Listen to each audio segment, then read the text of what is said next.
also did is I posted up on the website, okay, the chapters from the Technical Security Analyst book. And the first thing that I put up was the checklist, okay? This is the Technical Analysis Trading Checklist. So this is the first thing. So I would use this checklist to apply your technical analysis to your trades, okay?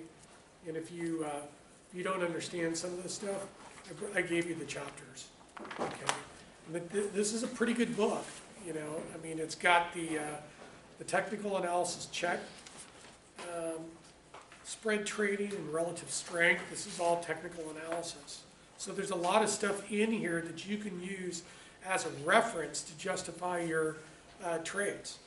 And what I'll do is I'll put together another book on the fundamental securities analysis. So you'll have the technical trading manual, and then you'll have the fundamental securities manual, which will basically be your resources that you will use to justify your trades, because they're going to do content analysis on your rationales. So if you don't have any rationales and you just have the trades, they can't do the content analysis. So you're not going to really get any points. So you're going to have to rely on your performance on your portfolio because you don't have the rationale. And how do you give rationale? You got to give rationale either from a technical analytical standpoint or a fundamental analytical standpoint. Okay. Philosophy of technical analysis. That's a really good chapter too. And I have it all up there. Continuation patterns are really important too in identifying trading opportunities based off of the price patterns. And you could have daily charts, you could have weekly charts. So it basically lays out exactly how to trade these securities using oscillators and contrary opinions. Those are really important.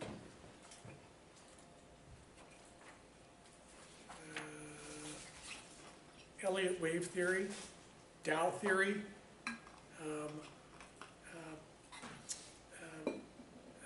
what's the other one? Wyckoff method. Those are the three dominant technical trading methodologies that are used by traders to trade these securities. Basic concepts of trend. That's one of the first. And I tried to put them in order based on what I thought was the most important sequence. Major reversal patterns. That's another one too. And there's another chapter in here on money management. So if you set up your rules, if you set up your trading rules, and you adhere to your trading rules, and you don't get greedy or get cocky, you can make money, you know, trading off of these rules. But once you start to get greedy, and start to get cocky, and start to violate your trading rules, you're going to lose your money. Okay? So there's a lot of discipline. Okay, so that's it. Did you guys want to look at this? Just maybe pass it around so you can see what the manual looks like that I provided you. All right. Before Jacob and Eleanor go, and you may guys want to queue up here. You want to queue up here. So you do that, Rob?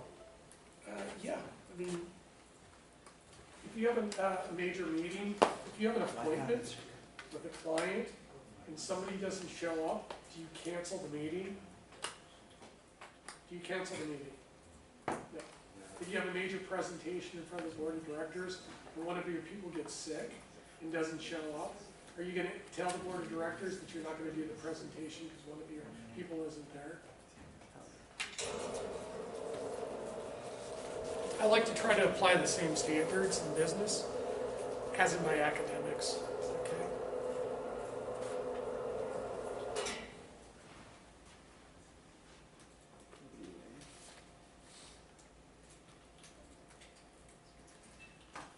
So quickly, while they're queuing up, you're probably going to want to come up here and do the presentation. Give me an update on the markets.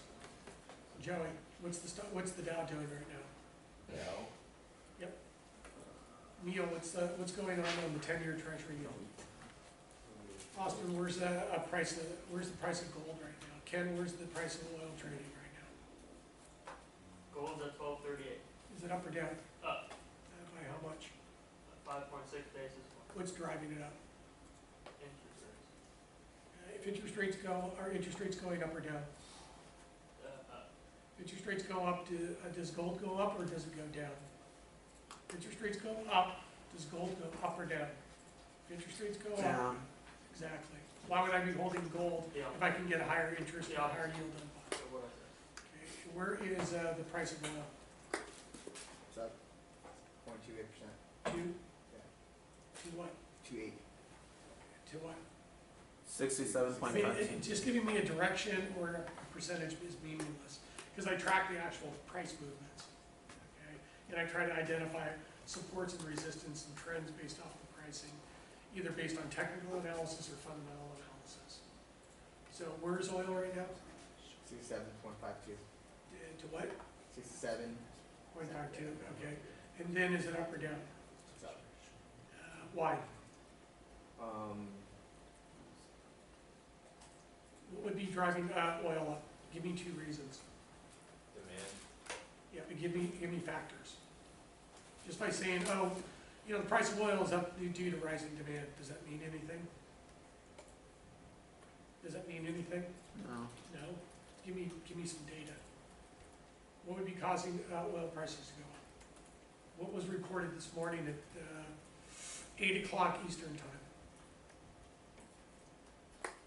One of the most important coincident indicators that we track. Benchmark. What was reported this morning at 8 o'clock Eastern time? Was it Iraq's not exporting oil to Iraq? That could actually do it.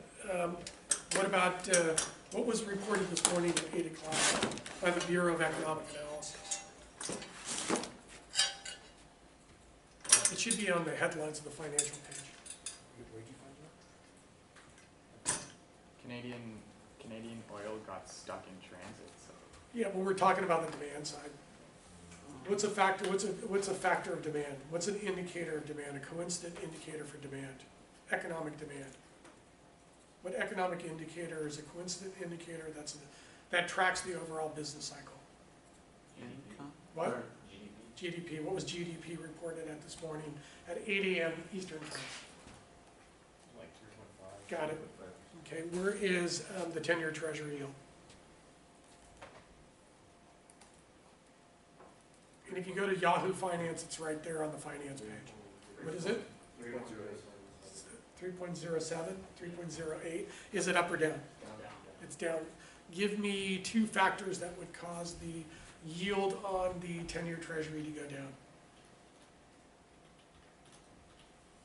Using the Fisher equation, what would cause yields on the 10-year treasury to go down? Inflation expectations. Exactly, lower inflation expectations, excellent. Or lower real rates. Okay, give me another reason why the yield on the 10-year treasury would be going down. What's the stock market doing? There's bad earnings right now, it's in a slump. Yeah, so people are selling off stocks and going into bonds. That's going to cause bond prices to go up and yields to go down. Okay, got it. Where's the dollar to the pound, dollar to the euro? Dollar to the pound. Euro to USD is 1.14. US dollar to the euro? To be the opposite of that. Yeah, do it the other way around. 80. The other way around. How much does it cost me to buy a pound in a euro? $1.14. $1.14 for the euro, and how much for the pound? $1.28. And is it up or down? Both up. Both up. So it costs us more to buy a pound in a euro, so the dollar what? Depreciated. Depreciated. Exactly. Okay, excellent. All right, you guys are ready to go?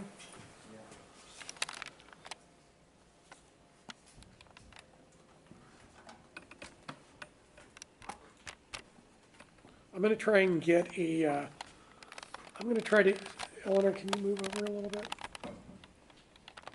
I'm going to try to get a trader in here and a portfolio manager, but I want to get a trader in here.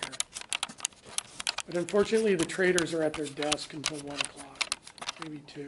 Then they're in the bar at like 1:15, 1:30. So kind of hard to get those guys. We have a bar now.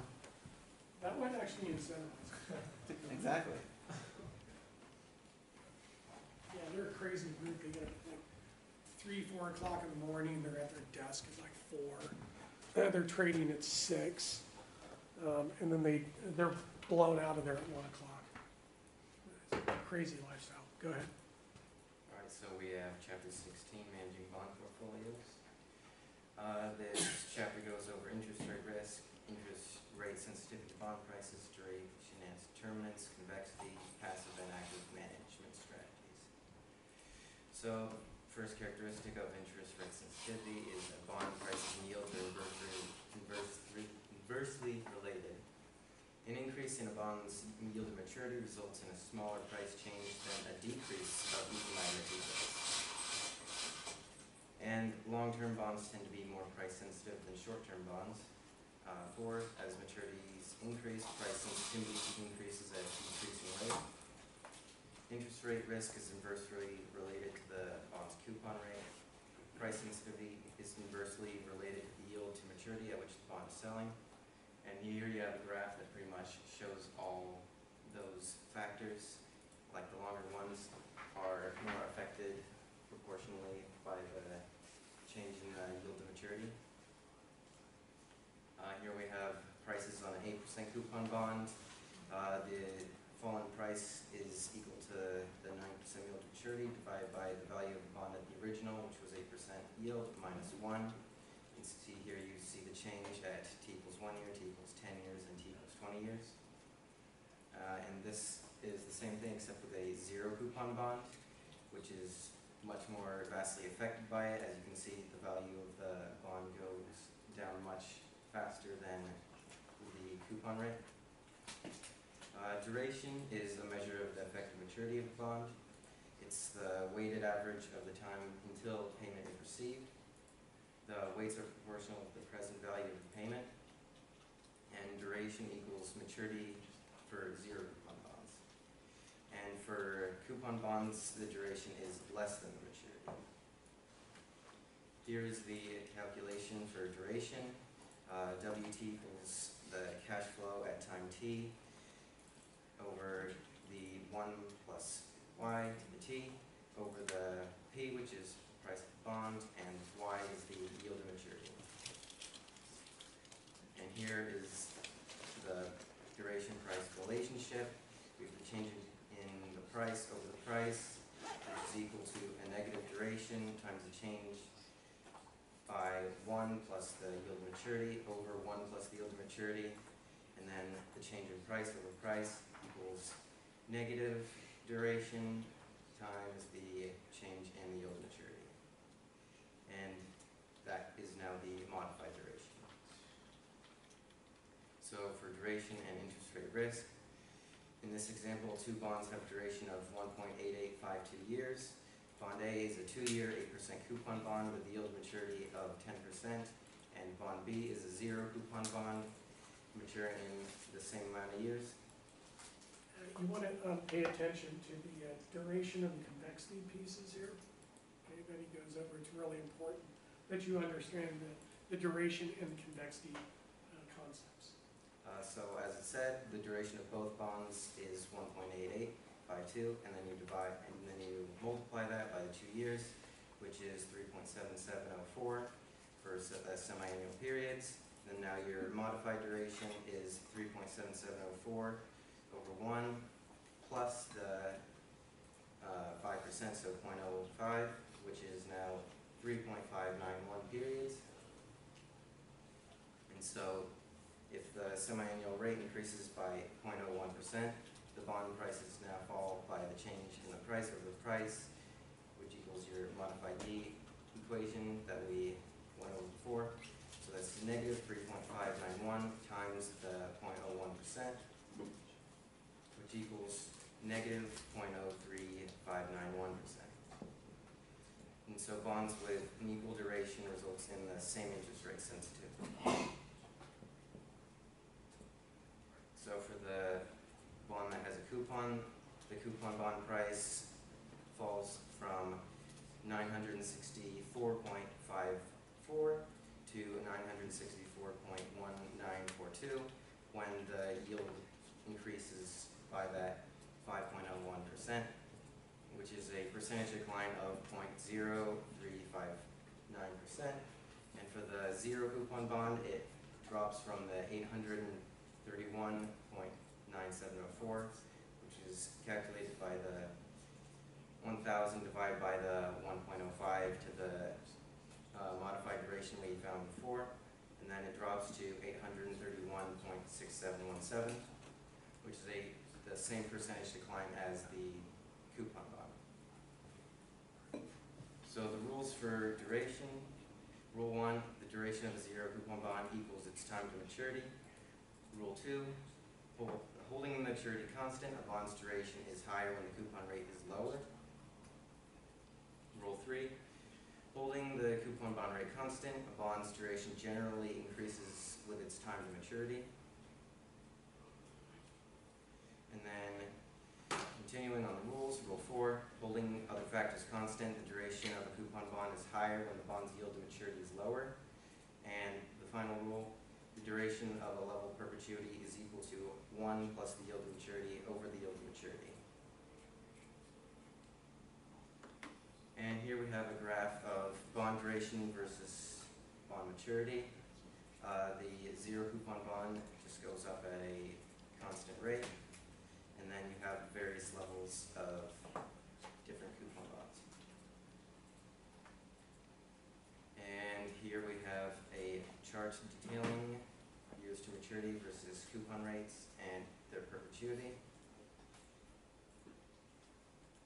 So can you just go over that one more time? So as, what happens to the duration when the maturity increases and when the interest rates increase? What happens to the duration? You just get it right there. So if the maturity goes up, the longer the maturity, you have higher and lower duration. Easy, tell me. These were my slides, I'm sorry. No, that's okay, just look at it, look. 6%, the years to maturity, the duration is 0.985, 6% for 1 year. At 20 years, at 6%, it's 10.9. So as the maturity increases, does the duration go up or down? Up. Up, exactly, okay. Now let's do it across. So as the interest rates increase, does the duration go up or down? Down. So as the maturity increases, duration goes up, and as interest rates go up, the duration goes down. You have to memorize that. You have to memorize that. Okay? Right.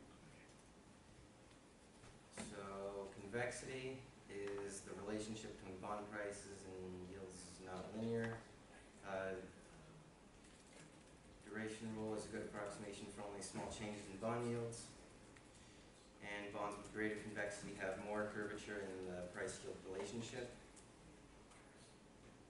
And here's a graph with the percentage change in bond price and the change in yield to maturity. And as it said, it's has more curvature because it's convexity. Part 2, this is the equation for said convexity. 1 over the price times 1 plus the yield to maturity squared. And then then we get this, which is the correction for the convexity, which is the change in price over the price, which is your modified D times your change in yield to maturity plus 1 over 2 times the convexity times the change in yield to maturity squared. And here it details the convexity for 2 different bonds. And you can trade off the convexity. I mean, if you guys go on and do take a derivatives class or a financial engineering class, you're going to be learning how to trade and manage bond portfolios based on the convexity of the bonds that are in the portfolio. So if you're doing a corporate bond fund, depending on the credit rating of the bonds that are in your fund, will also determine the convexity of your overall bond fund. The convexity is basically the elasticity, okay, the sensitivity of the bonds price to the change in the maturity. So it's basically it's your calculus, right? It's your derivative calculation. Right? It's the percentage change over the percentage change. It's your microeconomics.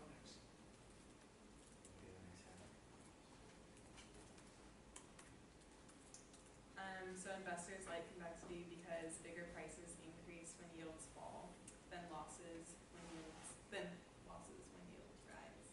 The more volatile interest rates, the more attractive the asymmetry.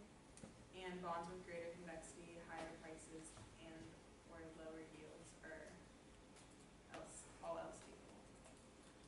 Duration and convexity, so capable bonds, as rates fall, there's a ceiling on the bonds and on the bonds market price, which cannot rise above the call price. And this is negative convexity. This is a price yield curve for callable bond. So it's the bond price and the interest rate and the call price.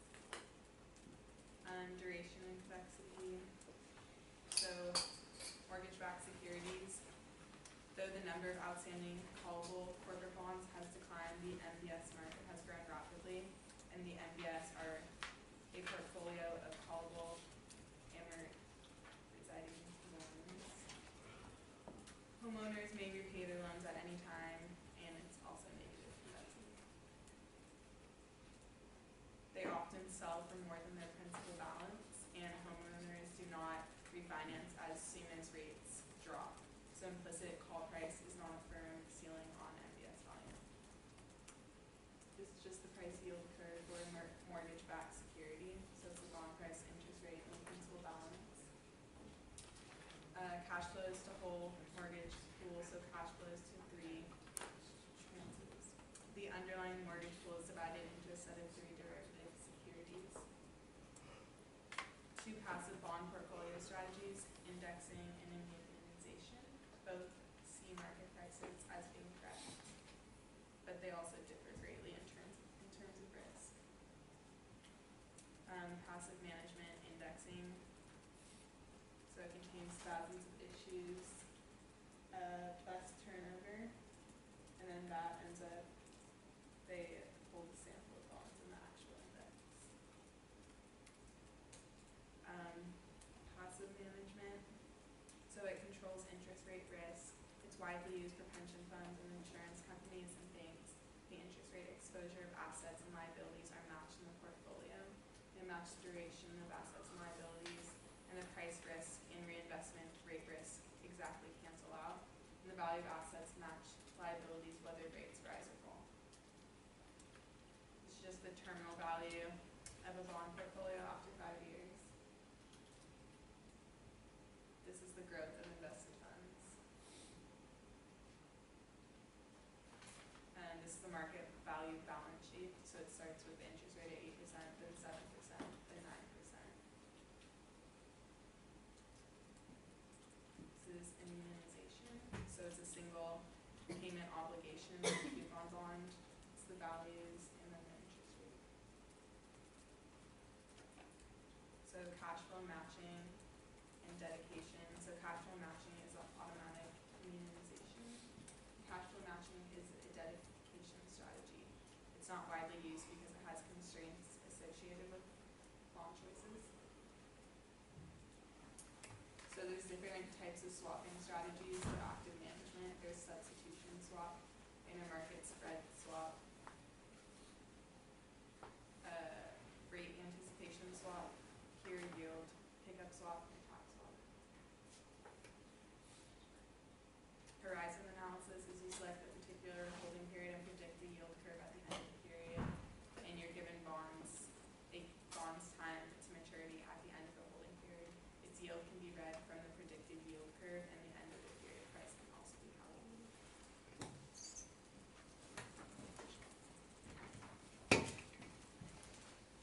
Thank you.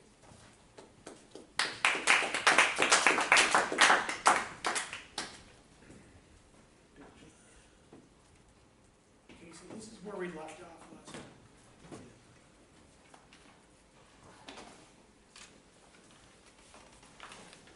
So one of the questions? What are the questions? The next one was what factors are used to predict apartment market returns? Yeah, exactly. So it's building the regression model to forecast the returns. Now, I didn't have return data.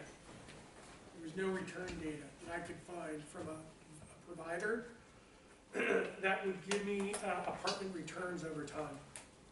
So I knew there was a company called the National Real Estate Index over in Emeryville. They produced income returns on a quarterly basis, and they provided sales price per square foot on a quarterly basis. So the cap rate, the income return on a quarterly basis, was annualized. So that's all I did was I said, oh, that's my income return is the cap rate on a quarterly basis. That's my annual return.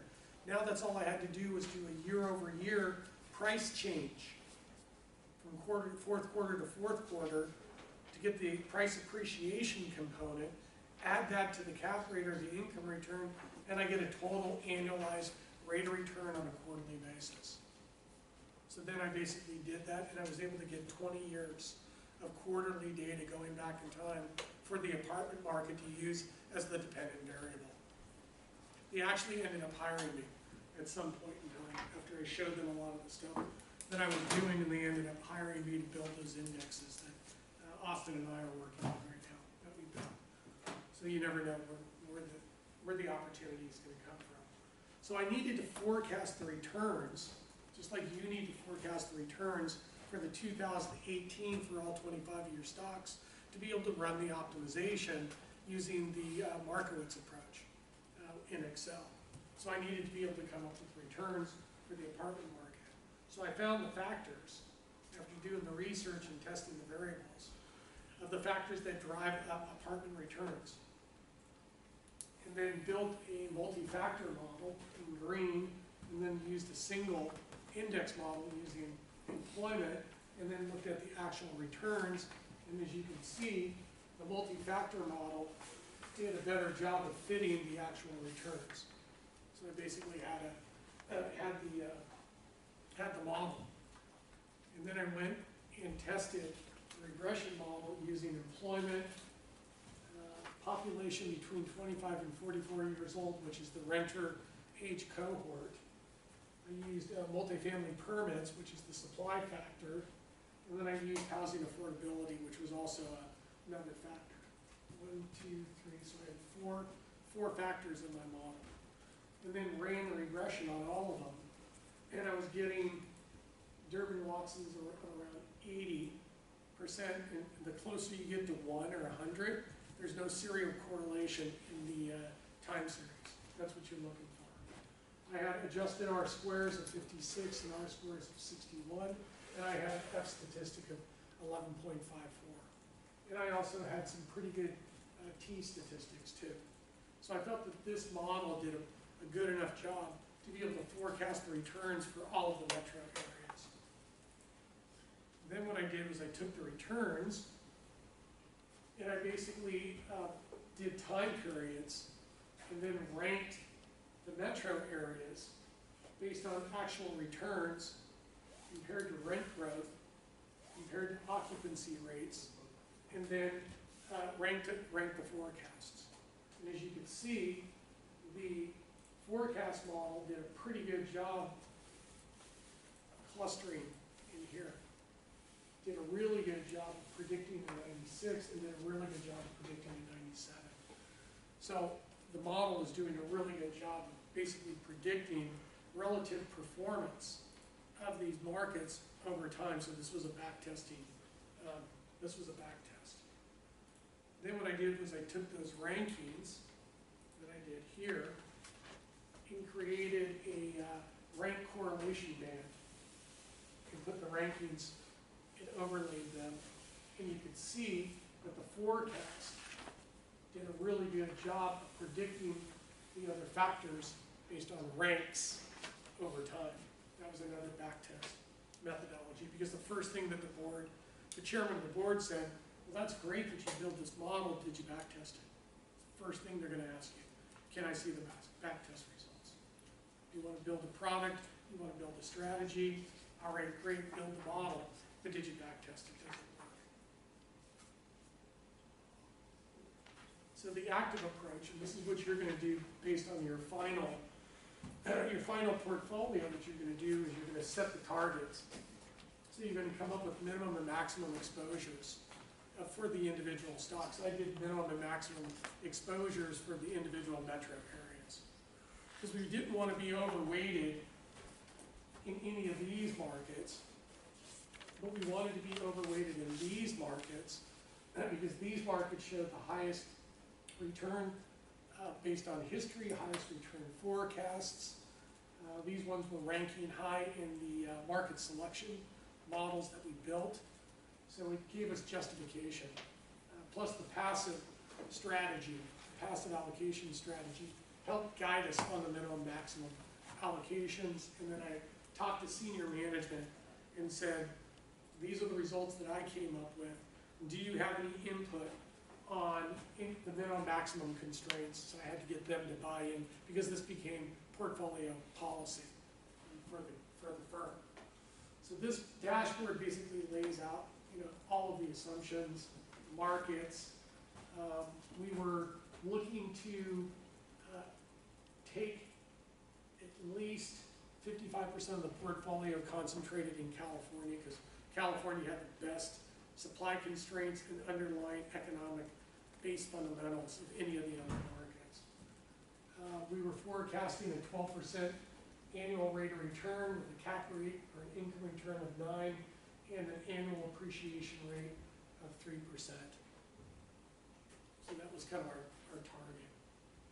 Then once I got the return forecasts here, I had the return forecasts, I could pump those in. We basically took the covariance matrix, I ran the covariance matrix on the returns for these, for the 14 metro areas, created the covariance matrix. This all sound familiar? Created the covariance matrix, plugged in the expected rates of return, and then ran the optimization and traced out the efficient frontier and the capital allocation plan. What this basically told us too is it kicked out the portfolio weights up here, and we compared these weights to the passive approach, to the cycle analysis, to the multi-factor model scores. I got input from management and then came up with the target allocation at the end of the day. The passive approach, I said, okay, we can do an indexed approach, but why don't we do an economic base analysis too? So these are the top 20 sectors, okay, within our metro areas. So I basically came up with the industrial model, an economic factor model, that identified the concentration of our portfolio within these sectors. Because we can diversify geographically, but we may be over-concentrating in a certain sector, and we're not really getting economic-based diversification, we're just getting geographic diversification. So I was really concerned about that. So what I did was I ran I got the employment numbers for these, used the employment growth rates as return proxies for these industries, and ran the quadratic optimization on the economic basis, and kicked out an optimal portfolio allocation based on sector, and then compared that to the index. I also did an index on this, which was just what is the employment in each one of these sectors, sum it up, divide it back, that gives me the weights. So that's the passive approach. This is the active Markowitz approach, and this is our actual portfolio concentration. So I was able to pretty quickly be able to identify the variances and where we were under-allocated by economic base and what sectors we were over-allocated to. And the board was very comfortable being over-allocated, over-concentrated in high-tech. And defense basically is high-tech, okay? And then we were over-allocated in real estate, but under-allocated in energy, medical facilities, and universities. And my recommendation to them was we go and we basically build and buy apartment buildings within 1 to 5 mile radii of major research institutions. And the same thing with medical facilities. So that became a defensive strategy, because medical and universities are counter-cyclical. They are not as cyclical as tech or other sectors of the economy, particularly through the business cycle. So I thought that was a great strategy for us to go in and buy properties next to medical facilities and research institutions. So this is how I built the passive model. Let me do it on time. Okay. This is how I built the passive model. So for each of the metro areas, I went out and I found the effective rents that were being charged in the marketplace for apartments. And then I found the occupied units. So I multiplied the effective rents by the occupied units to basically get a operating revenue.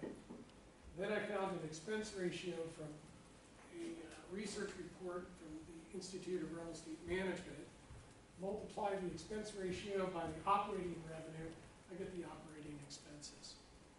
I take the operating revenue minus the operating expenses, I get the net operating income. Add up the net operating income, divide it back, I get the net operating income weights. This is our passive strategy right here. So this is the passive index approach to identifying the allocations. And what this basically did was this popped out right here. The Southern California and the Bay Area. It was like, dudes, we are so underallocated in the Bay Area and Southern California that we probably should sell off some of these assets and redeploy the billions of dollars into these two markets, because one, we're underallocated, two, they've been the best performing markets historically over time. And the models just verified that we need to basically restructure and reorg tactically and strategically the firm and really focus on Southern California and the Bay Area. So here's I went ahead and predicted what our allocation would be on a net operating income basis within the markets. We had the quadratic optimization, the active approach kicked out these weights, and then the passive approach kicked out these weights. And then what I did was I just calculated the variances between the two, and then I divided the percentages by the allocations. So very quickly you can see that we were significantly underallocated in Southern California and significantly underallocated in the Bay Area. And that basically sent a signal to the board that they need to reallocate. We need to be really aggressive and go into the Bay Area and go into Southern California.